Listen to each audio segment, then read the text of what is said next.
नमस्कार. नमस्कार. आज एक बरेच तुमच्या ऑडिओ क्लिप व्हायरल झालेल्या आहेत. तुमच्यावर असा आरोप करण्यात आलेला आहे की बिरमल नावाच्या एका व्यक्तीकडे तुम्ही पैशाची मागणी केली आणि त्याला दमदाटी केली, थोबाडा स्टील वगैरे किंवा भाषे घे आणि असं करून जबरदस्तीने 5 लाख रुपयांचा एक चेक तुम्ही लिहून घेतला, अशा स्वरूपाची तक्रार त्यांनी जुन्नर पोलीस स्टेशनला दिलेली आहे. काय नक्की काय विषय? मुळात म्हणजे तुम्ही जेवढं बोलला तेवढं सगळं चुकीचं होतं. पत्रकाराकडे पत्रकारिता करताना आपण काय प्रश्न विचारतोय त्याच्या संबंधित या ठिकाणी तो कागद आणला असतं तर मला पण कळलं असतं की नेमकं काय लिहून त्याने दिलं आहे. कारण जो व्यक्ती माझ्याकडे सेटलमेंटला येतो, ज्याला आपण सांगितलं की हा माझा पुतण्या आहे, आजपर्यंत आशाताई कार्यकर्त्यांसाठी होती, आहे आणि उद्याही राहणार. आज 32 वर्ष मी राजकारणात आहे. जेवढं तुमचं वय नाही तेवढं माझं राजकारण झालेलं आहे. आणि असं असताना कोणावरही अन्याय झाला तर धावून जाणारी फक्त आशाताई बुचके आहे आणि ती आजही त्याच प्रवृत्तीची आहे. या ठिकाणी वास्तविकता ही केस तर माझ्या घरातली आहे, कारण हा संजू हा माझा पुतण्या आहे आणि त्याने आम्हाला आत्तापर्यंत 6 महिन्यात काही सांगितलंच नव्हतं. एकतर तो लहान असतानाच त्याचे बाबा ॲक्सिडेंटमध्ये गेले, त्यांच्या पाठीशी कोणी नाही. त्याचा एक भाऊ, आई आणि तो आयुष्य त्यांनी कष्टाने जगले. आणि आत्ता कुठे आपल्याला सर्वांना माहिती असेल की मागच्या वर्षी शाईच्या पालखीमध्ये एका व्यक्तीचा मृत्यू झाला. तो मृत्यू त्याच्या सासऱ्याचा होता आणि त्यानंतर ती घटना कळल्याबरोबर त्याच्या बायको, जी नुकतंच लग्न झालं आणि प्रेग्नेंट होती, तिचं मिसकॅरेज झालं. आता पुन्हा ती प्रेग्नेंट आहे आणि ह्याने 6 महिन्यापूर्वी ह्या लोकांनी बोलून सांगितलं, सगळ्या जे काही 5-50 लोक आहेत, 1-2 जण नाही आहे, ज्यांच्याकडनं कोट्यावधी रुपये ह्या लोकांनी घेतलेले आहेत. पण आम्ही त्यांना म्हटलं की तुम्ही काय घेतलं, काय केलं याच्याशी आम्हाला घेणं देणं नाही. फक्त याचे किती निघत आहेत 2 तास बसून त्यांनी हिशोब काढून सगळं सांगितलं की होय आम्ही देणं लागतोय. आणि तो आजही म्हणतो, तो उद्याही म्हणणार, तो कधी नाही असं म्हणणार नाही. मग त्याला मग म्हटलं की बाबा वरचे पैसे काय असतील ते तरी दे आणि बाकीच्या पैशांसाठी तुला 2-3 महिने जो अवधी लागेल तो आम्ही तुला देऊ, परंतु त्याला तू आता मोकळं कर, कारण तो घरी जाऊ शकत नाही. ज्यांना त्याने, तू जसं त्याला इन्व्हेस्टमेंटसाठी प्रवृत्त केलं, जसा तो आकाश आहे त्याने याला केलं. आणि म्हणून आकाश थोरातनी सांगितलं चांगले पैसे मिळत आहेत आणि आपल्याला चांगला व्यवहार करणारी लोक आहेत. त्याच्यामध्ये एक महिला आहे, काय तिचं नाव रे? सोनाली हर्षद वायाळ आणि हा बिरमल. ह्या दोघांचं मिळून हे चाललेलं रॅकेट होतं. या रॅकेटमध्ये मी दोघांनाही बोलवल्यानंतर त्या ठिकाणी त्यांना विचारलं की नक्की पैसे आहेत का, एवढं पहिलं सांगा.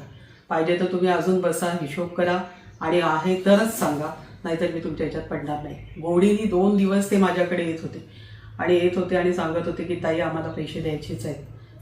तर म्हटलं मग कसे देणार, आधीवरचे पैसे तर द्या.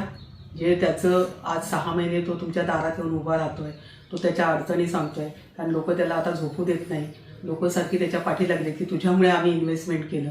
तर त्या लोकांना तो काय उत्तर देणार, कारण जोपर्यंत त्याच्याकडे पैसा येत होता तो देत राहिला की बाबा चला हे घ्या, तुम्हाला व्याज घ्या, पण मला त्रास देऊ नका, आपल्याला पैसे मिळतील. आणि तेही सांगत होते की पैसे हे देणारच. आजही तो सांगतो, पोलीस स्टेशनला ज्याने लिहून दिलं त्यात ते समजून जायचं की त्याने लिहून दिलंय, तो स्वतः मान्य करतोय.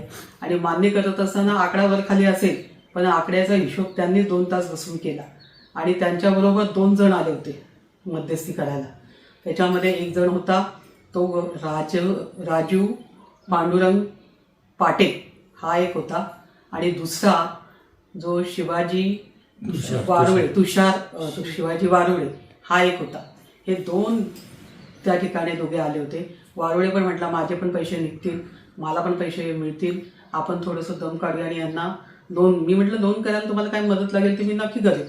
तर ती म्हणाली होती की माझे सासरे स्वतःची प्रॉपर्टी देणार आहे, म्हणजे जमीन काय आहे त्यांच्याकडे 32 गुंठे, तर ती विकणार आहेत आणि आम्हाला मदत करणार आहेत आणि आम्ही पैसे देणार आहोत.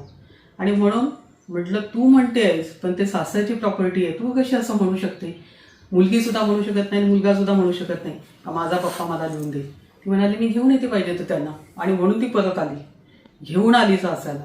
मी म्हटलं दादा हे असं म्हणताय. ते कारखान्यावर काम करणारी व्यक्ती होती आणि ते म्हणाले की वायाळ म्हटलं दादा तुम्ही खरंच यांना मदत करणार आहे का हो, तुम्ही म्हणजे हे सगळ्यांना सांगतायत. तर ते म्हणाले की होय करावी लागेल, आता काय माझ्याकडे विलाज नाही दुसरा.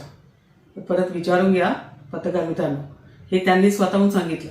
मग मला पण बरं वाटलं की जरा बाबा यांना मान्य आहे, हे सगळे मिळून करतायत. मग असं ठरलं की त्यांना CC लोन मिळणार आहे असं कोण सांगतोय, वारोळे सांगतोय, राजू पाटे सांगतोय की त्यांना लोन होऊ शकतं 8 दिवसात, पण तुम्ही त्यांना तेवढा वेळ द्या. मी म्हटलं वरचे पैसे द्या, काय देता येईल आत्ता, आणि त्याला घरी जाऊ द्या, कारण परत काही झालं त्या मुलीला त्याच्या बायकोला तर ते आपल्याला परवडणारं नाही. किंवा त्याला जो त्रास होतो, तो जेवत नाही, घरी जात नाही, त्याला भीती वाटते की बायकोला कळलं तर काय होईल. तर ह्या सगळ्यापासून त्याला बाहेर काढा पहिलं. कारण मी एकदा माझ्या व्यापात असते आणि असं मी कधी पाहिलं नाही. आणि आजपर्यंत कुठल्याही कार्यकर्त्यावर कुठलीही गदा आली तर तुम्हाला माहिती आहे शॅम्पेन कंपनीचा प्रश्न जो आजपर्यंत कोणी सोडवला नाही, तो कामगारांचा प्रश्न मी सोडवला आहे. मोदीशोन टायरचा प्रश्न 96ला मी हातात घेणारी मुंबईमधली महिला आहे.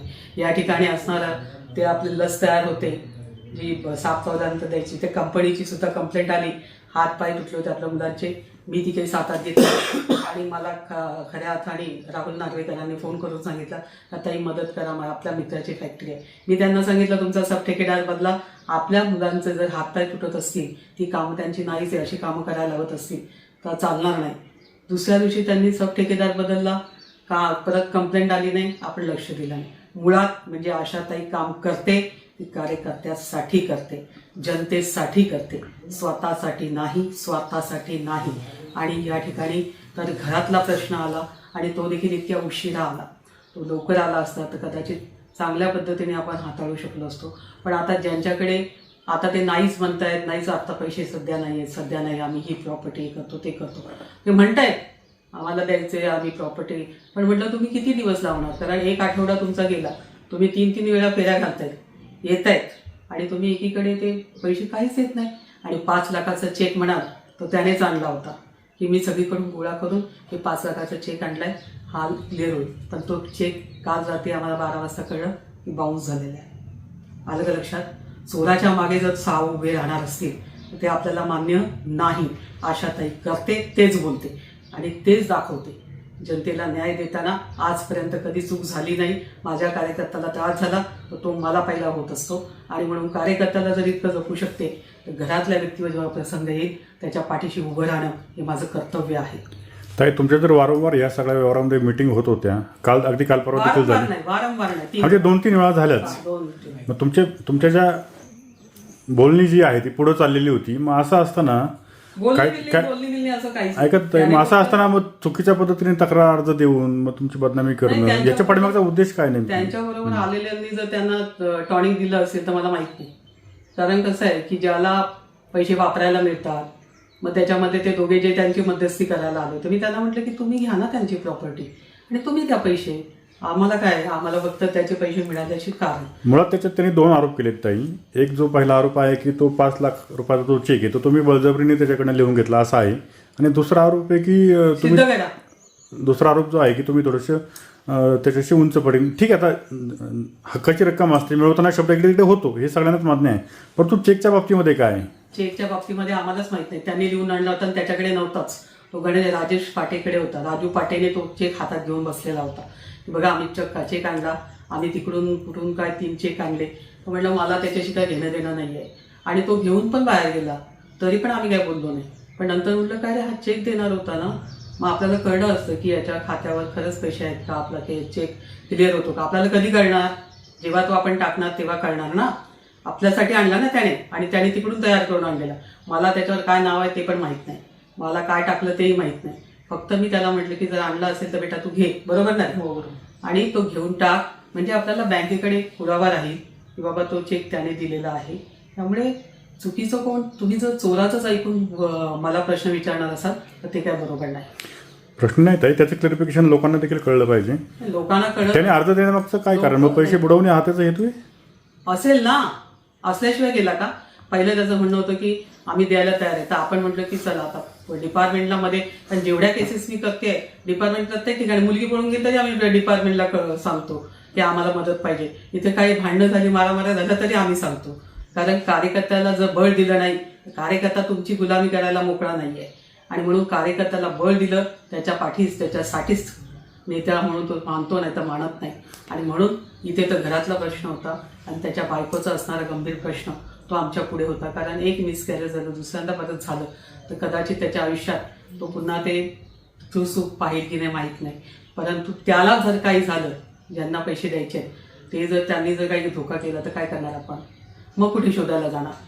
मग आता तुमच्या हक्काचे पैसे खरं तर घेऊन तो आता बुडवतोय, म्हणजे तशी भावना दिसते. चुकीच्या पद्धतीने अर्ज दिलाय त्यांनी. त्यांनी तुमच्यावर असा आरोप केलाय की खंडणीची मागणी केली, काय सांगाल तुम्ही?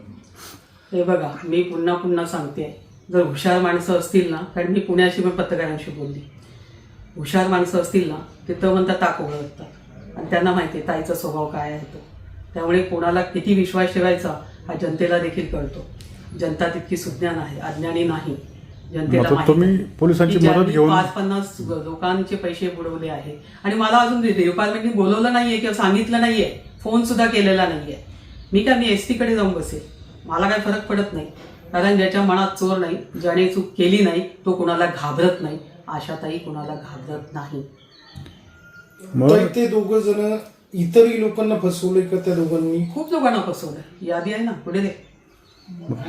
काय खरं तर तुम्ही त्याला पोलिसांमध्ये दिलं पाहिजे. ते करू ना. किती वेळा आपली भेट झाली त्या व्यक्तीच्या सोबत, बिरमलच्या सोबत? 2 वेळा. रेस्ट हाऊस मध्येच झाली का ताई? नाही, एकदा बाहेर झाली आणि एकदा आम्ही आहे असं कळल्यानंतर तो त्याला तिकडे घेऊन आला. आणि सगळ्यांना माहिती की जेव्हा माझी गाडी दिसते तेव्हा सगळेच येतात, कोणी येतं, कोणीही या जिल्ह्याच्या बाहेरचं पण येतो. बरं, आता तुमची भूमिका काय आहे अशा ताई? माझी भूमिका काय आहे की ज्यांचे पैसे गेलेत त्यांना ते मिळाले पाहिजेत. तर येतो 2 मिनिटं. मगाशी आणलं ना ती यादी एखादी. ठीक आहे ताई, आपल्या तालुक्यामध्ये अशा घटना वारंवार होतात. अनेक लोक या स्कॅमला बळी पडतात. 40 तुम्ही लोकांना काय आवाहन कराल या निमित्ताने? अजूनही लोकांना लोक एकच आव्हान करेल की आताच विनोदवाल्याची केस आपण पाहिलेली आहे. दिग्गज त्याच्यामध्ये अडकलेले आहे आणि ती केस होत असताना ज्या पद्धतीने हात वर करायचं काम हे लोक करतात, अशा लोकांना मोहाला बळी पडू नये. तुम्ही जेव्हा पैशाच्या मोहाला बळी पडता, पैसा लवकर आपल्याला दामदुपटीने मिळणार आहे हे कळतं, तेव्हा माणसं नाहक आपल्या मित्राने सांगितलं, मित्राला एवढे पैसे मिळाले का नाही मिळाले आपल्याला माहित नसतं, पण आपण त्याला आहारी जातो आणि आपण अशा गोष्टींना बळी पडतो. त्यामुळे अशा कुठल्याही भूलथापांना बळी पडू नये. कष्टाशिवाय पर्याय नाही. कष्ट केलं तरच तुमचं जीवनमान चांगलं उंचावणार आहे, तरच तुमचं नाव समाजामध्ये राहणार आहे, अन्यथा राहणार नाही. त्यामुळे कष्टाची भाकरी ती अर्धी असली तरी सुखाने खावी, असल्या फंदात पडू नये. मी हाच सल्ला देईन. ठीक आहे, आम्ही देखील आमच्या पद्धतीने नागरिकांना सांगतो, जर कोणाची फसवणूक या व्यक्तीकडनं झाली असेल तर आपण आमच्याशी किंवा थेट आशाताईंशी संपर्क साधला तरी चालेल.